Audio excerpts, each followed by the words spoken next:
The amber sky of 7 had always been beautiful. Senior researcher remembered the first time he saw it, nearly 40 years ago when he was just a young scientist with dreams of discovery. The twin suns would set each evening and paint the clouds in shades of gold and orange. His children had grown up watching those sunsets. His had taken their first steps under that amber glow. Now the sky was filled with warships. Stood at the observation window of the main research building, his thin blue hands trembling against the glass. They were not a species built for conflict. Their bones were hollow and light, evolved for a low-gravity world that had never demanded strength from them. Their eyes were large and sensitive, designed for reading data screens and studying microorganisms. They had never needed claws or fangs or thick skin. They had never known war. The ships descending through the clouds were black and angular, like pieces of broken metal falling from the heavens.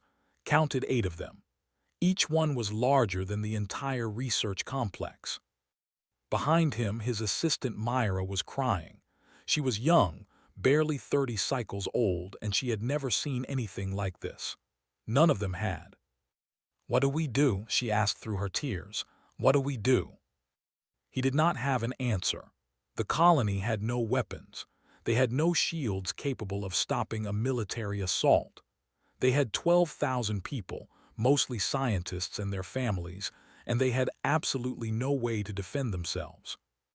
The communication screen on the wall flickered to life. A face appeared and felt his heart sink into his stomach. The creature on the screen was massive, with gray-green skin covered in thick scales. Its eyes were small and yellow, and when it spoke, rows of sharp teeth became visible behind its lips. "Colony," the creature said, "I am commander of the Dominion. Your world now belongs to us. You will surrender immediately or we will take what we want by force. You have 1 hour." The screen went dark.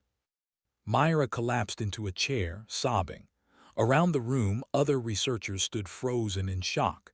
Some held each other. Some simply stared at the floor, unable to process what was happening. Knew the by reputation. Everyone in this part of the galaxy did. They were slavers, raiders who preyed on weak colonies and undefended worlds. They would take the young and the strong to work in their mines and factories. The old and the sick would be left behind to die. Families would be torn apart. Children would be separated from their parents. This was the end of everything they had built. Unless someone helped them. Walked to the emergency console in the corner of the room. It was old equipment, installed when the colony was first established and never used since. He brushed dust from the controls and began typing commands. "What are you doing?" asked Doctor, one of the senior biologists. His voice was hollow and defeated. "Sending a distress signal," replied. "A galactic emergency broadcast. It will reach every civilized system within range." Shook his head slowly. "No one will come. You know that. The consortium will debate for weeks before making any decision. The syndicate only cares about profit. No one is going to risk their ships and their people for a small research colony on the edge of nowhere." Knew he was probably right. The galaxy was not a kind place. Species looked after their own interests. Resources were limited and compassion was expensive. A dozen civilizations might receive their signal, and a dozen civilizations would find reasons to look the other way. But he had to try. His fingers found the activation switch. He pressed it, and somewhere deep in the building, ancient machinery hummed to life. A signal burst from the colony's antenna array and shot upward through the amber clouds, past the warships, past the moons of and out into the endless black of space. It was a simple message, translated into every known language. It gave their coordinates, their situation, and their desperate plea for help. It was a prayer sent into the void, hopping against hope that someone would hear it and actually care. The signal traveled at faster-than-light speeds, bouncing through relay stations and communication networks that spanned the galaxy. Within minutes, it had reached consortium space, where officials in comfortable offices read the message and began scheduling meetings to discuss the proper jurisdictional response. It reached the syndicate trading posts, where merchants calculated the cost of intervention and quickly determined that the risk outweighed any potential reward. It passed through the territory of the collective, who noted the signal in their databases and returned to their own concerns. Civilization after civilization received the cry for help, and civilization after civilization turned away. On 7, the hour passed quickly. They did not wait for a formal surrender. Their landing craft descended like a swarm of metal insects, touching down in the fields outside the colony. Soldiers poured out, armed with weapons that could cut through walls and armor with equal ease. They moved through the streets without resistance because there was no resistance to offer. Watch from the window as families were dragged from their homes. He heard screaming in the distance. He saw a young mother try to run with her child in her arms, only to be caught by two soldiers who tore them apart without hesitation. Myra was still beside him, no longer crying. She had gone quiet, her large eyes empty and distant. Shock had taken her somewhere far away, somewhere safer than this reality. "I am sorry," whispered to no one in particular. "I am so sorry." He had failed them all. The signal had gone out, but no one was coming. The galaxy had heard their cry and decided they were not worth saving. But the signal was still traveling. Far beyond the borders of known space, past the trade routes and the colonized systems, and the places where civilized species built their empires, the signal reached the outer rim. It was a region most species avoided, a stretch of the galaxy that contained only a handful of settled worlds. The dominant species there had only recently achieved faster-than-light travel. They were new to the galactic stage, barely a blip on the radar of the great powers. They were called humans, and they came from a world called Earth. The signal reached a fleet of ships patrolling the edge of human territory. It was received by communication officers, translated by computer systems, and forwarded up the chain of command. Within minutes, it had reached the desk of people who had the authority to make decisions. The humans read the message. They saw the coordinates. They understood exactly what was happening on a small colony 14 hours away. And unlike everyone else in the galaxy, they did not look away. Captain Jack was drinking coffee in his quarters when the alert came through. It was his third cup of the day, a habit his doctor had warned him about and his ex-wife had complained about for years. He ignored both of them because coffee was one of the few pleasures left to a man who spent most of his life floating through the cold emptiness of space. The message appeared on his personal screen with a priority flag that made him set down his cup immediately. He read it once. Then he read it again. His jaw tightened, and something cold and hard settled in his chest. He was on his feet and moving toward the bridge before he finished his third reading.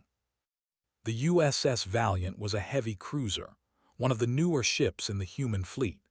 She carried a crew of 400, enough firepower to level a small moon, and a captain who had seen too much suffering in his 42 years to ignore a cry for help. The bridge was quiet when he arrived. His officers were already at their stations, and he could tell from their faces that they had seen the same message. "Talk to me," Jack said as he settled into his command chair.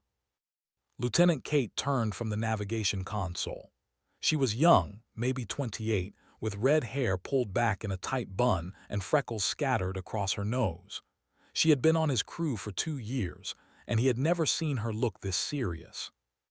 "Distress signal from a colony on 7, sir. They are being raided by forces.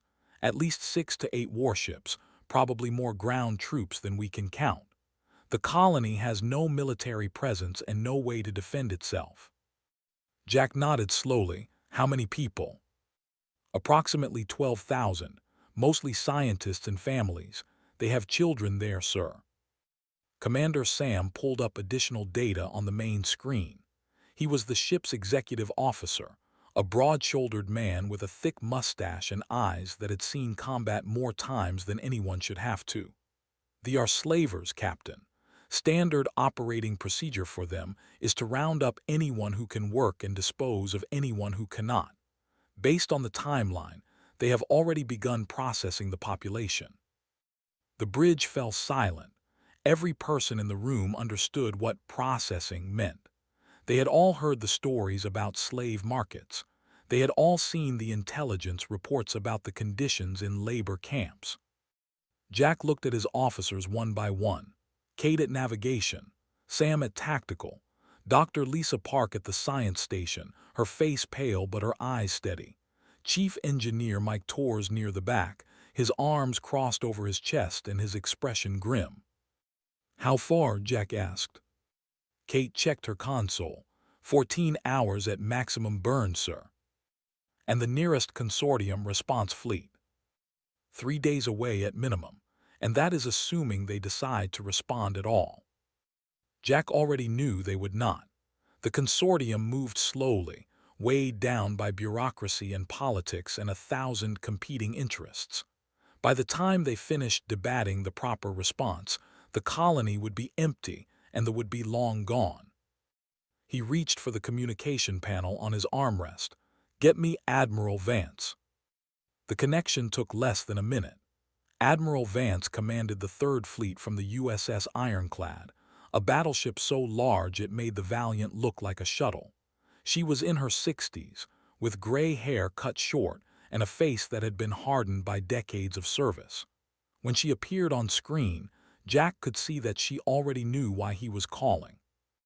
She said, "I assume you have seen the signal." "Yes, Admiral, requesting permission to respond." Vance did not hesitate. "Permission granted. I am redirecting every ship in range to 7. We move in 4 hours." Jack felt something loosen in his chest. He had hoped she would say yes, but he had been prepared to argue. He should have known better. Vance had served in the fleet for 40 years, and in all that time, she had never once turned away from someone who needed help. "Understood, Admiral. We will be ready." "I know you will." She paused, and something fierce burned in her eyes. "These bastards picked the wrong colony to raid, Jack. We are going to make them regret it." The screen went dark. Across the sector, other ships were receiving similar orders. The USS Relentless changed course, its captain already briefing his crew. The Defiance powered up its engines and plotted a new trajectory. The Sentinel, the Guardian, the Horizon, and a dozen others all turned toward the same point in space. 17 human warships in total. Some were cruisers like the Valiant. Others were destroyers, frigates, and support vessels. The Ironclad led them all, a massive wall of metal and weapons that represented the very best humanity had to offer. They came from different stations and different assignments. Some had been on routine patrol. Others had been conducting training exercises or resupply missions. It did not matter. When the call came, they all responded. On the Valiant, the crew prepared for battle. Engineers ran final checks on the weapon systems. Marines loaded their gear and reviewed the intelligence on ground forces. Medical staff cleared the sick bay and prepared for casualties. Jack walked through the ship, speaking to his people. He stopped in the mess hall, where a group of young enlisted sailors were eating a hurried meal.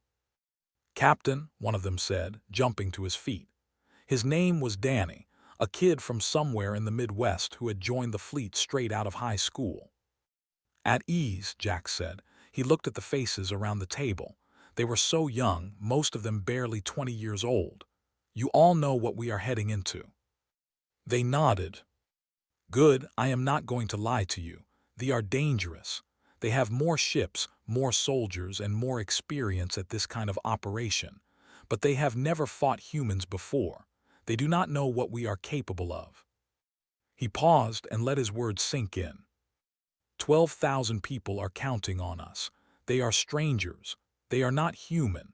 We have no treaties with them, no alliances, no obligations. The rest of the galaxy has already decided they are not worth saving. Jack looked at each of them in turn. "But we are not the rest of the galaxy. We are from Earth. And where we come from when someone calls for help, we answer. That is who we are. That is what we do. The young sailors straightened in their seats.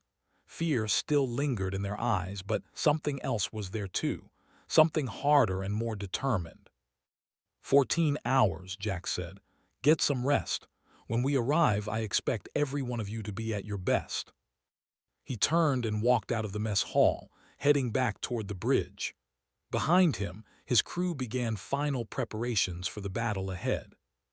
They were coming, and the galaxy was about to learn why that name was not just a description. It was a warning. Commander stood in the central square of the colony and watched his soldiers work. The processing was going smoothly. Thousands of the blue-skinned aliens had already been sorted, tagged, and loaded onto transport ships. The young and healthy would be sent to the mining colonies in the outer territories. The elderly and the sick had been separated and placed in holding areas until they could be disposed of properly. It was efficient. It was profitable. It was exactly how they had operated for centuries. Was pleased. His communication officer approached with a data tablet. The officer was smaller than, with paler scales and nervous eyes that always seemed to be looking for threats. His name was, and he had served under for nearly a decade. Commander said, his voice hesitant, we have detected incoming vessels. Barely glanced at the tablet. Consortium response fleet. No, Commander. The ships are coming from the outer rim, from the human territories. That caught attention. He took the tablet and examined the sensor data himself. 17 vessels, all on an intercept course for 7. Their estimated arrival time was just under 2 hours. Humans, muttered. He had heard the name before but had never encountered the species personally. They were relative newcomers to the galactic stage, having achieved faster-than-light travel only a few generations ago. Most of what he knew about them came from old intelligence reports and scattered rumors. Bring up everything we have on this species, he ordered. Nodded and began transmitting data to the command center. Within minutes, was reading through files that had been compiled by intelligence over the past several decades. The first thing he noticed was the classification. The humans' home planet, a world they called Earth, was listed as a Category 12, frowned at that. Were rare in the galaxy, and Category 12 was near the top of the scale. Most intelligent species evolved on stable, temperate planets with calm weather and predictable conditions. Were the opposite. Earth, according to the files, was a nightmare. The planet's gravity was crushing by galactic standards, nearly 10 meters per second squared. Species from lower gravity worlds would struggle to stand upright on Earth's surface. Their bones would fracture. Their hearts would strain. Just existing there would be exhausting. The atmosphere was worse. Earth's air was 21% oxygen, a concentration so high it bordered on toxic for many species. Oxygen was corrosive and highly reactive. It rusted metal, fueled fires, and damaged organic tissue over time. Most species kept their atmospheric oxygen levels below 10% for safety. Humans breathed the stuff like it was nothing. And then there were the environmental hazards. Scrolled through images and reports with growing disbelief. Earth was plagued by hurricanes, massive rotating storms that could span thousands of kilometers and tear buildings apart. Earthquakes shook the ground without warning, collapsing structures and opening cracks in the surface. Volcanoes erupted and buried entire regions in ash and molten rock. Floods, droughts, wildfires, and blizzards occurred regularly across the planet. The wildlife was no better. Earth's oceans contained predators with multiple rows of teeth that could bite through bone. The land was home to creatures that injected venom, constricted prey until it suffocated, or simply crushed victims with brute strength. Even the smallest organisms, invisible to the naked eye, could cause diseases that killed millions. Humans had evolved in this chaos. They had survived it. They had conquered it. The intelligence files described them as persistent predators. Unlike species that relied on speed or stealth or venom, humans hunted by simply refusing to stop. They would track prey across vast distances, walking and running for hours or even days until their target collapsed from exhaustion. Their bodies were designed for endurance, able to regulate temperature through sweating and continue functioning long after other species would have given up. Their physical resilience was remarkable. Human bones could break and then heal themselves over time. Their immune systems were aggressive, attacking foreign organisms with a ferocity that bordered on excessive. They could survive blood loss that would kill most species. They could function with injuries that would incapacitate others. But the most disturbing part of the files was not about their physical capabilities. It was about their psychology. Humans, the intelligence reports noted, displayed an unusual tendency toward what could only be described as protective aggression. When they perceived threats to members of their social group, they became extremely dangerous. This was not surprising in itself. Many species protected their own kind. What made humans different was how broadly they defined their social group. There were documented cases of humans risking their lives to protect members of other species. They had been observed defending alien colonies that had no connection to Earth, fighting battles that offered no strategic benefit, and sacrificing themselves for strangers they had never met. This behavior appeared to be widespread among their population and was even considered admirable in their culture. The report suggested several possible explanations for this phenomenon. Some analysts believed it was a form of reputation building, an investment in future alliances. Others thought it might be a psychological weakness, an inability to ignore suffering even when intervention was costly. A few reports simply labeled humans as unpredictable and recommended avoiding contact with them whenever possible. Set down the tablet and considered his options. 17 human ships were approaching his position. He had 8 vessels of his own, all designed for raiding and transport rather than prolonged combat. His soldiers were experienced at suppressing civilian populations, but they had never faced a military opponent from a. The logical choice was to retreat, take what they had already captured and leave before the humans arrived. They had survived for centuries by knowing when to fight and when to run. Pride was worthless if you were dead. But something in resisted that logic. He looked at the thousands of prisoners being loaded onto his ships. He thought about the profit they represented, the resources his clan needed, the status he would gain from a successful raid. And he thought about the humans. They were just another species, flesh and blood, no matter what planet they came from. They could be killed like anything else. The intelligence reports made them sound impressive, but reports were often exaggerated, had faced dangerous opponents before and emerged victorious. He made his decision. Continue the processing, he ordered, and prepare our ships for combat. We are not leaving until we have everything we came for. Hesitated. Commander, the reports suggest that humans are extremely dangerous in combat situations. Perhaps we should consider. I have considered, interrupted. These humans have never faced they do not know what they are dealing with. He turned back to watch his soldiers work, confident in his choice. 14 hours away, 17 human warships were burning through space at maximum speed. Their crews were preparing weapons, reviewing tactics, and steeling themselves for the fight ahead. Thought he understood what was coming. He was wrong. The human fleet dropped out of faster-than-light travel in perfect formation. One moment there was nothing but empty space and distant stars. The next moment, 17 warships hung in the void like a wall of metal and fury.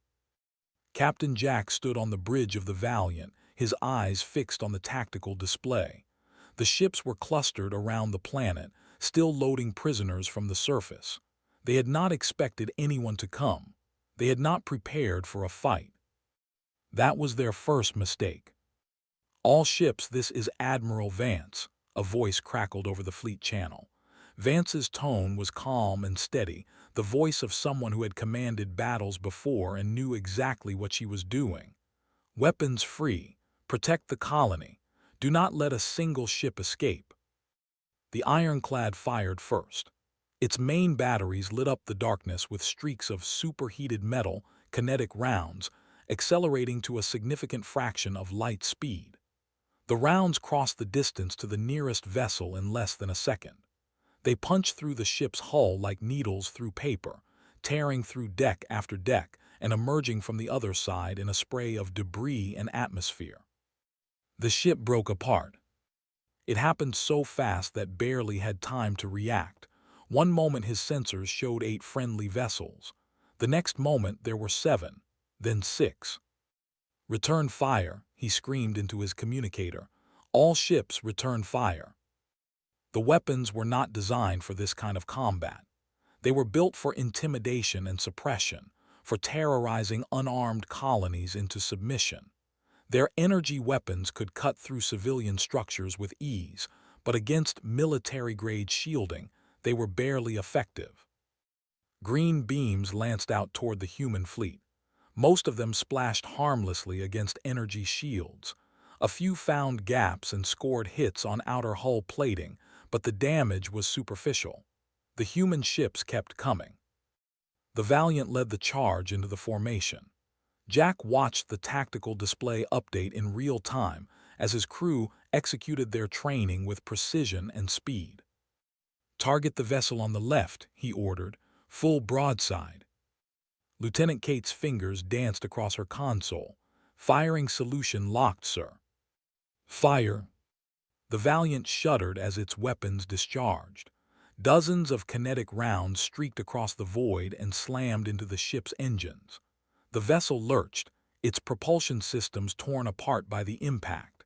Secondary explosions rippled through its hull as ammunition stores cooked off.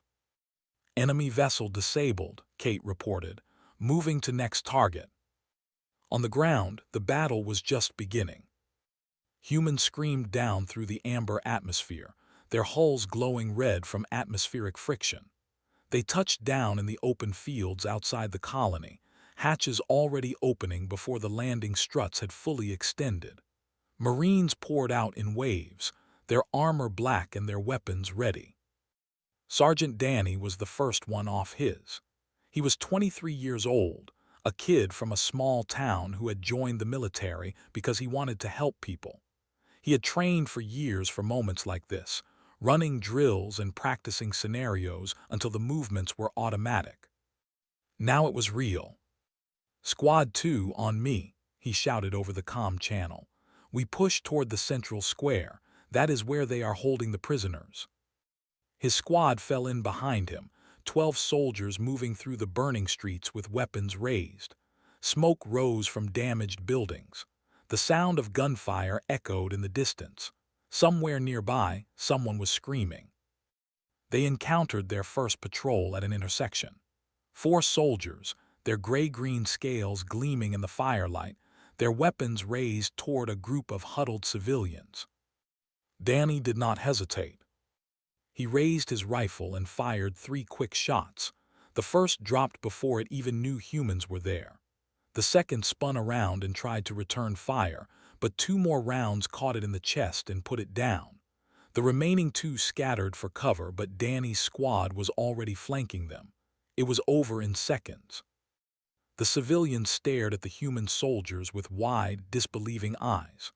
One of them, a young female clutching an infant to her chest, made a sound that might have been gratitude or terror or both. "You are safe," Danny said, lowering his weapon. "Stay behind us. We are going to get you out of here." Across the colony, similar scenes played out. Human Marines moved through the streets in coordinated teams, hunting soldiers with ruthless efficiency. They cleared buildings, secured intersections, and freed prisoners wherever they found them. They had never faced anything like this. Their soldiers were trained to intimidate and control unarmed populations.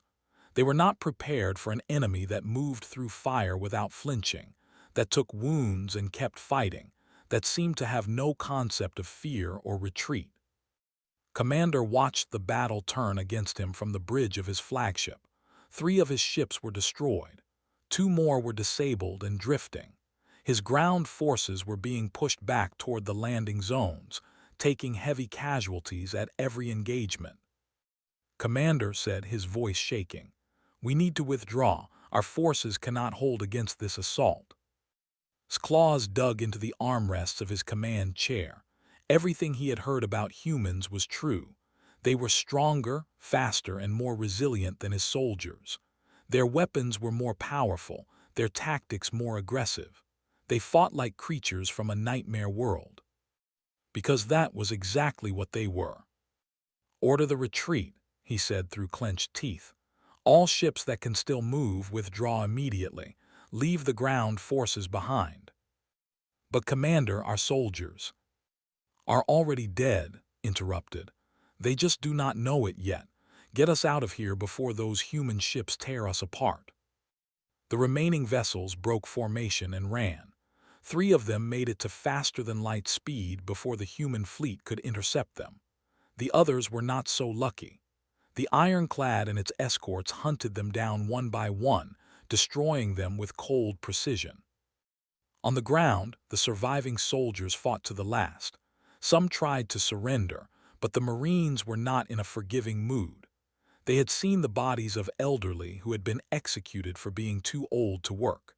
They had found children separated from their parents and locked in holding pens like animals. By dawn, it was over. The presence on 7 had been eliminated. 5 of their ships were destroyed, their wreckage scattered across orbit. 3 had fled. The rest had been captured or disabled. The human fleet had lost no ships. Casualties among the Marines were light, less than a dozen wounded and only 2 killed. The colony was free. Danny sat on the steps of a damaged building and watched the twin suns rise through the amber clouds. His armor was scorched and dented. His hands were still shaking from the adrenaline. Beside him, a child stared up at him with enormous dark eyes. The child reached out and touched Danny's armored hand, then made a soft chirping sound that might have been a question. Danny did not understand the language, but he understood the meaning. "Yeah," he said quietly. "We came, of course we came." The child chirped again and pressed closer to the human soldier, seeking warmth and safety. For the first time since the battle began, Danny smiled. 3 days after the battle, senior researcher stood in the ruins of what had been the colony's main plaza. The square had been converted into a temporary relief center, with human soldiers distributing food and medical supplies to the survivors. Children ran between the tables, their fear slowly being replaced by curiosity about these strange, tall aliens who had fallen from the sky to save them. Watched a human medic treating an elderly male whose leg had been broken during the initial assault. The medic was gentle, speaking in soft tones even though the patient could not understand the words. When the treatment was finished, the medic helped the old man to his feet and guided him to a recovery area with the same care one might show to a family member. It made no sense. These humans had traveled 14 hours across empty space to fight and die for strangers. They had lost soldiers in the battle. They had expended resources, risked their ships, and put their own lives on the line for a colony they had never heard of before receiving the distress signal. Why? Needed to understand. He found Captain Jack near the edge of the plaza, supervising the unloading of additional supplies from a shuttle. The human looked exhausted. Dark circles ringed his eyes, and his uniform was wrinkled and stained. He had not slept since before the battle, nearly 70 hours now. Captain said, approaching carefully. He was still not entirely comfortable around humans. They were so large, so solid, so different from his own fragile people. "May I speak with you?" Jack turned and offered what had learned was a human smile. The expression involved showing teeth, which in most species would be a threat display, but humans apparently meant it as a sign of friendliness. "Of course," Jack said. "What can I do for you, researcher?" Hesitated, searching for the right words. I have a question. It has been troubling me since you arrived. Go ahead. Why did you come? Jack's expression shifted slightly, becoming more serious. I am not sure I understand the question. We are not your allies, explained. We have no treaties with humanity. We have never had any contact with your species before this event. We have nothing to offer you, no resources, no strategic value, nothing that would make our survival beneficial to your interests. He paused, his large eyes searching the human's face for understanding. The consortium did not come. The syndicate did not come. A dozen civilizations received our distress signal, and none of them responded. But you did. You crossed the void and risked your people to save strangers you had never met. I need to understand why. Jack was quiet for a long moment. He looked out at the plaza, at his soldiers sharing meals with families, at the children playing near the supply crates, at the medics treating the wounded without asking for anything in return. Where I come from, he said finally, there is an old saying. It goes something like this. The measure of a society is how it treats its weakest members. Tilted his head, a gesture of confusion. I do not understand. We are not members of your society. No, Jack agreed. But you were in trouble. You were being hurt by people who saw you as nothing more than resources to be exploited. You called for help, and everyone else decided you were not worth saving. He turned to face directly, and something fierce burned in his eyes. That is not who we are. We are humans. We come from a world that tried to kill us every single day, and we survived because we learned to take care of each other. We do not leave people behind. We do not walk away when someone is suffering. When we hear a cry for help, we answer it, not because it benefits us, not because we expect something in return, because it is the right thing to do. Stood in silence, processing these words. They contradicted everything he understood about how civilizations operated. Resources were finite. Energy was limited. Every action had a cost, and rational beings weighed those costs against potential benefits before making decisions. Humans, apparently, did not think that way. I still do not fully understand, admitted, but I am grateful. My people owe you our lives. Jack shook his head. You do not owe us anything, just pay it forward. Someday, somewhere, someone else will need help. When that happens, be the one who answers. In the days that followed, word of the battle spread across the galaxy. They shared their recordings with every species that would listen. They showed footage of human ships dropping out of faster-than-light travel in perfect formation, weapons already firing. They showed Marines moving through burning streets to rescue trapped civilians. They showed medics treating wounded with the same care they would show their own people. The consortium watched and said nothing. The syndicate calculated the implications and began revising their risk assessments for colonies near human space. The collective analyzed the tactical data and updated their strategic models. But it was the response in the darker corners of the galaxy that mattered most. Slavers and pirates had operated freely for centuries, preying on weak colonies and undefended settlements. They counted on the galaxy's indifference, on the certainty that no one would risk their ships and their people to protect strangers. That certainty was gone now.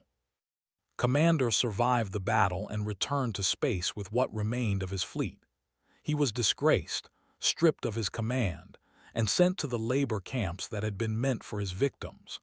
But before he was taken away, he sent a message to every raider captain he knew. Do not attack colonies within range of human space. Do not underestimate they are not like other species. They will come for you. Some raiders ignored the warning. They continued their operations, confident in their own strength and the vast distances of space. They learned their error soon enough. Human patrol ships began ranging further from their own territory, responding to distress signals that had nothing to do with human interests. They protected alien colonies, escorted refugee convoys, and hunted down pirates who had preyed on the innocent for far too long. the galaxy began to notice a change. Trade routes that had once been dangerous became safer. Colonies that had lived in fear began to relax. Species that had never spoken to humans before began sending diplomatic envoys to Earth. A new name spread through the stars. It had been used before, but always as a warning, a description of the dangerous species from the nightmare world on the outer rim. Now it meant something different. They came from a planet that should have killed them. They breathed poison and thrived under crushing gravity. They were stronger and tougher and more relentless than any species had a right to be. But that was not why the galaxy would remember them. The galaxy would remember them because when no one else would help, they came. Not for profit or territory or power, not for alliances or treaties or strategic advantage. They came because someone asked for help. And that, in the end, was the most terrifying thing about them. They were not just dangerous. They were good. And the galaxy had never seen anything quite like that before.